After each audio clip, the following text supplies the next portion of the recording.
Mom stopped washing the dishes. She dried her hands on a towel, turned around, and looked right at me. Your sister Rachel is moving in with her 2 children. You need to find somewhere else to live. You parasite. The words felt like cold water on my face. Put down my fork. You're joking, right? Mom smiled. Not a kind smile. No, I'm serious. Tom, her boyfriend, kept eating his food like nothing happened. The kitchen light made a buzzing sound. Dad's empty seat at the table felt bigger than ever. My spot in this house disappeared with him. I didn't yell. I didn't cry.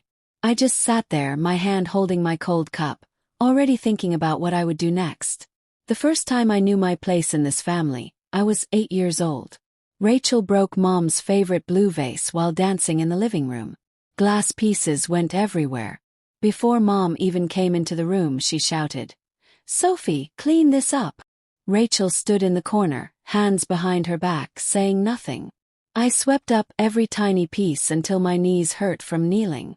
Nobody said I did a good job. That's how things always were. I did the work, Rachel got the forgiveness. When I was younger, I didn't understand it. Kids don't ask why things are unfair. They just accept it. But as years passed, the unfairness grew bigger. Rachel became the daughter who left home, made mistakes, and always came back when she needed help. I became the quiet one, the one who stayed, the one who kept things working so nobody else had to worry. When Dad got cancer, everything got worse. I learned to make his medicine on time, how to wash his clothes softly so the washing machine didn't make noise while he slept. Rachel called sometimes. She promised to visit, but most times she didn't come. When Dad died, she showed up for one day, hugged Mom, cried loudly, then left before dinner. I stayed. Not because I wanted to be the good daughter, though people said that, but because the house felt too quiet and Mom seemed so lost. I drove her to the doctor, paid the bills, cooked meals, gave her the right pills. I told myself this wouldn't last forever, that sad people need someone to help them stand. 3 years went by. During those years, the house felt like it was getting smaller. The light in the bathroom kept going on and off. The back door didn't close right because something was broken. I fixed small things without anyone asking me to, the kind of problems nobody sees until they stop working. Mom only seemed happy when Rachel called. On those nights, the old phone would ring and Mom's whole face would change. She would go to her room and close the door, and I could hear her laughing in the hallway. After the call ended, she would come out looking different, almost excited, moving things around like she was getting ready for a visitor. She never told me when Rachel was coming. One time I found my baby pictures in a box in the cold garage. The pages were wet and bent. Mom said she didn't remember putting them there.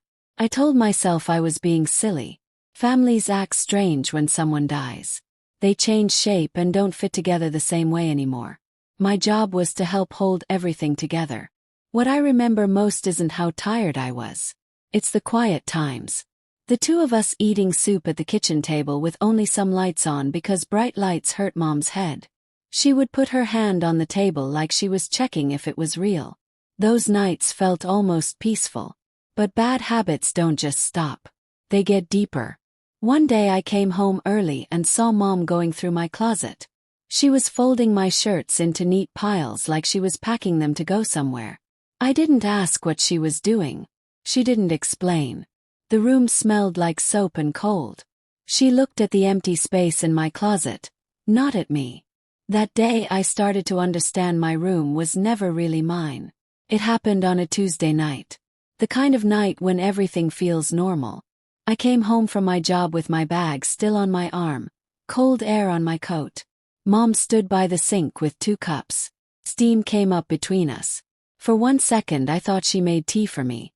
Then she spoke. "Rachel called today," she said like it was no big deal. "She's coming back. Her and the kids need a place to stay." Her voice sounded practiced, like she'd said these words in her head many times. I put my keys on the counter. The sound was loud. "Okay," I said, waiting for her to say more. Maybe she would talk about moving furniture around or sharing space. Something normal. But she didn't look at me when she kept talking.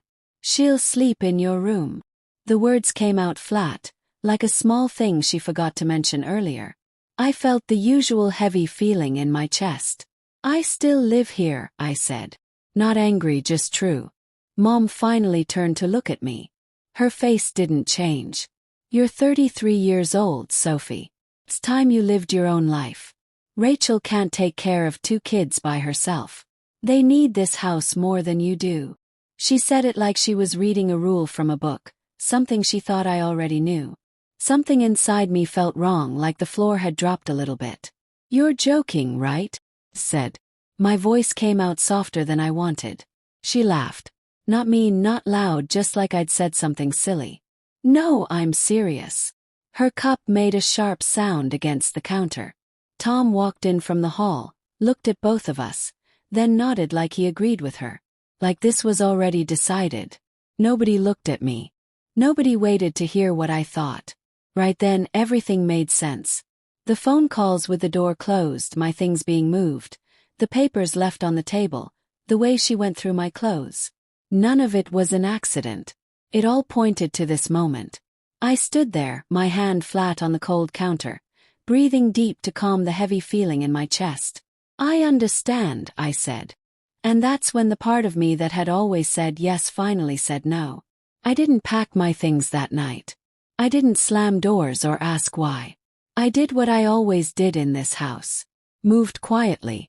Listened to the small sounds. The heater humming. The hallway light clicking. Mom rinsing her cup like our talk left no mark at all. I sat at the kitchen table long after she went upstairs. The chair across from me, Dad's old chair, felt so empty. That emptiness helped me feel strong. It showed me what silence means when you finally choose it instead of having it forced on you. When morning came, I had a plan. I woke up before the sun. The sky was still dark blue over the houses. I moved with purpose, like I was doing something important. I made coffee not because I needed comfort but because I needed to think clearly. I put my bag on the table. Inside I placed the things that mattered. My ID card. The receipts showing I paid for house things for 3 years. The bills I covered. The papers proving I paid to fix broken things. Page after page. Each one showed work nobody saw. At 6:12 in the morning, I opened the computer in the dark and looked at the bank account Mom and I shared for house money. My hand stayed still, but something inside me shook. Something old and tired. The numbers showed up slowly on the screen until I saw the money that disappeared again. Money gone without anyone telling me. It wasn't about how much. It was about how she thought what I earned was hers to take. I breathed out once, long and steady. Then I made a new bank account at a different bank with just a few clicks. Moving my money was quiet, almost gentle. Just numbers moving on a computer. But it felt like closing a door softly behind me. By 7 o'clock, the house was awake. I heard Tom's loud footsteps in the hall. He always cleared his throat 2 times before walking into a room. I didn't say hello. I stood at the counter, putting receipts into folders. He looked at me for a second, then walked past without asking what I was doing. That helped more than he knew. It proved how invisible I'd become. And how easy it would be to leave when nobody was watching me anyway. Before leaving for work, I walked slowly through the house. I wasn't sad. I wasn't remembering good times. I was looking at everything like a list. The broken cabinet door. The cold air coming through the back door. The pile of mail on the table, most of it with my name on it. All the tiny jobs that kept this place working, like a machine nobody noticed was running. I left everything exactly where it was. At work, I didn't talk about last night. At lunch, I went outside into the cold air and called Maya, the lawyer my friend Carla told me about months ago. Back then, Carla joked that I needed protection from how my family treated me. I laughed at the time. Now, Maya's phone number felt like a rope someone threw to save me. Maya's voice was calm and careful. I told her the important facts. She asked smart questions. I answered each one, and with every answer I felt clearer and stronger. "You've done a lot for that house," she said. "Write down everything. Keep all your papers safe. And Sophie, don't leave unless it's your choice and you're ready." "My choice," I said again, letting those words sink deep inside me. By the time I got back to my desk, I knew exactly what to do. That night I started packing. Not in boxes but in secret. I moved slowly, carefully, like folding a winter coat to put away. I started with important things I kept where everyone could see them.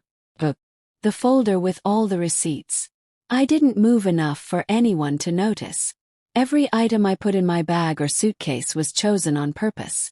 I left no sign that I was already leaving. Later, while Mom and Tom watched TV in the living room, I walked past them quietly with my keys in my hand. "Working late?" Mom asked without looking away from the TV. "Yes," I said. It wasn't a lie. I was working on the part of my life she couldn't control anymore. I drove to Carla's apartment.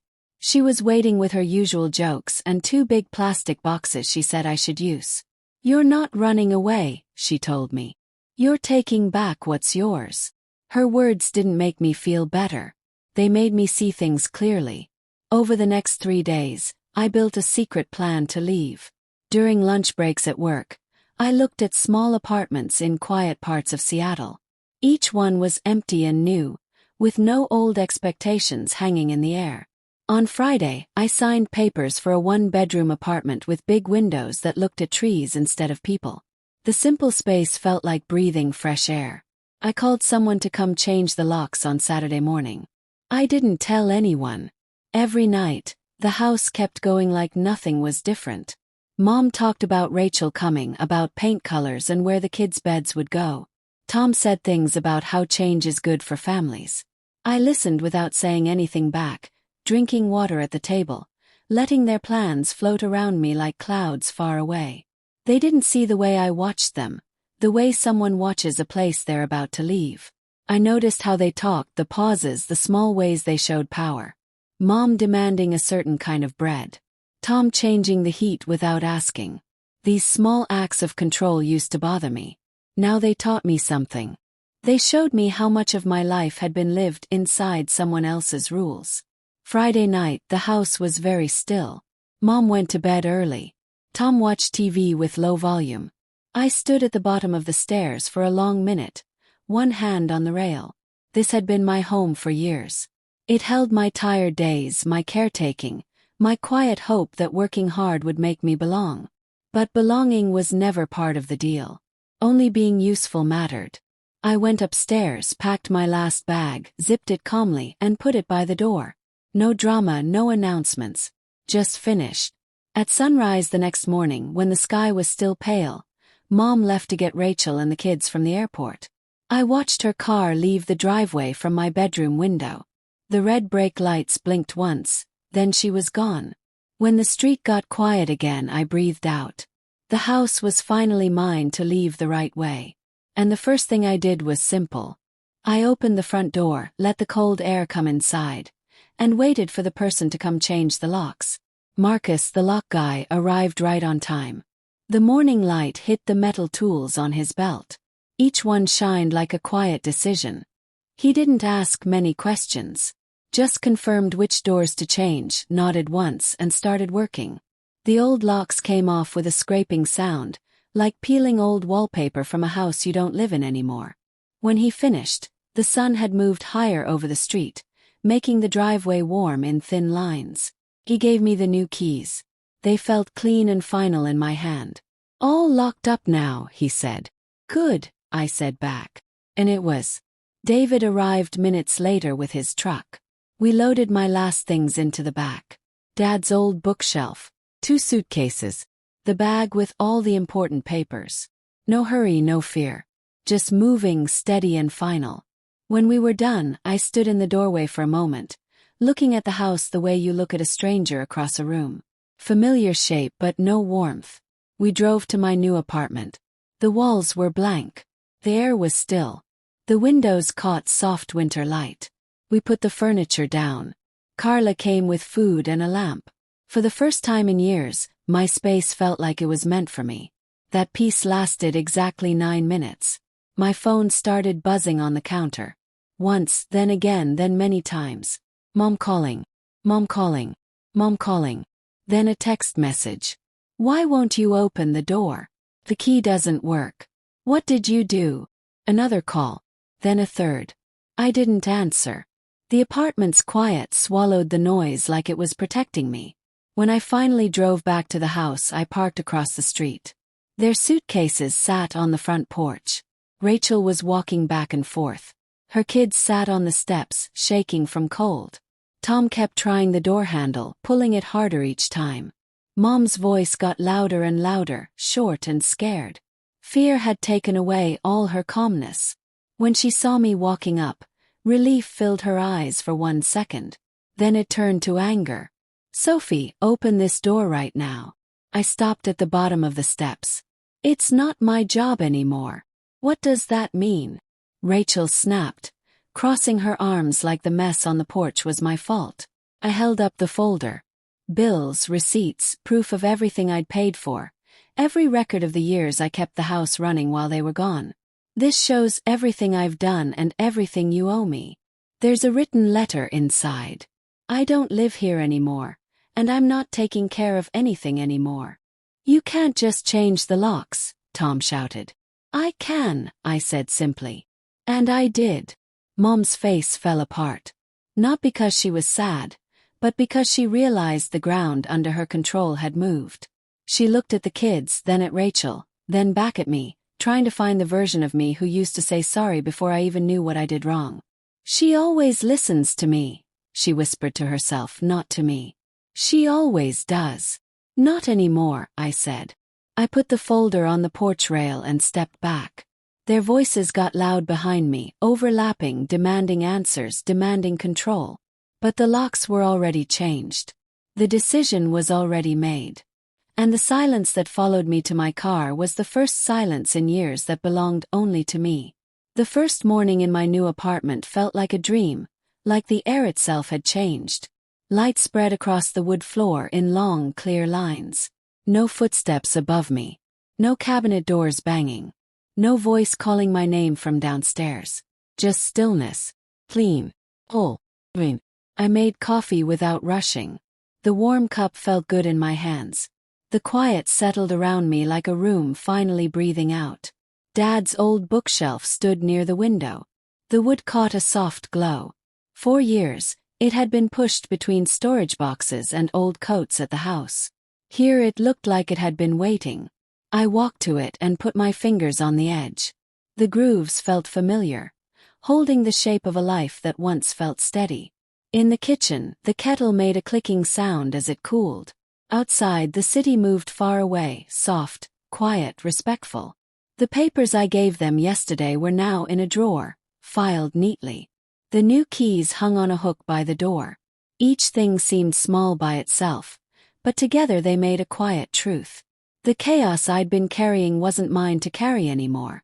For the first time in forever, I wasn't getting ready for the next request, the next criticism, the next change in someone else's mood. My body knew it before my mind did. My shoulders dropped. My breathing got deeper. The tight knot under my ribs got loose, then went away. I stepped onto the balcony and let the cold morning air touch my face. Cars hummed far below. One plant on the rail leaned toward the light. Nothing big had happened. No sorry from them. No dramatic fight. No sudden reunion. Just space. And in that space, a life that finally had room to start. Some doors close with a bang. Others close with a turn of a key. But the ones that matter most are the doors you learn to close quietly. Doors to expectations. To patterns. To the version of yourself that stayed too long in rooms that never made space for you. Walking away wasn't punishment. It was seeing clearly. A line drawn not in anger, but in steadiness. And in the stillness that followed, I finally heard something I'd missed for years. My own life starting without needing anyone's permission. If this story touched your heart, stay close. Like this video, subscribe to the channel and turn on notifications so you never miss a story. Thank you for listening.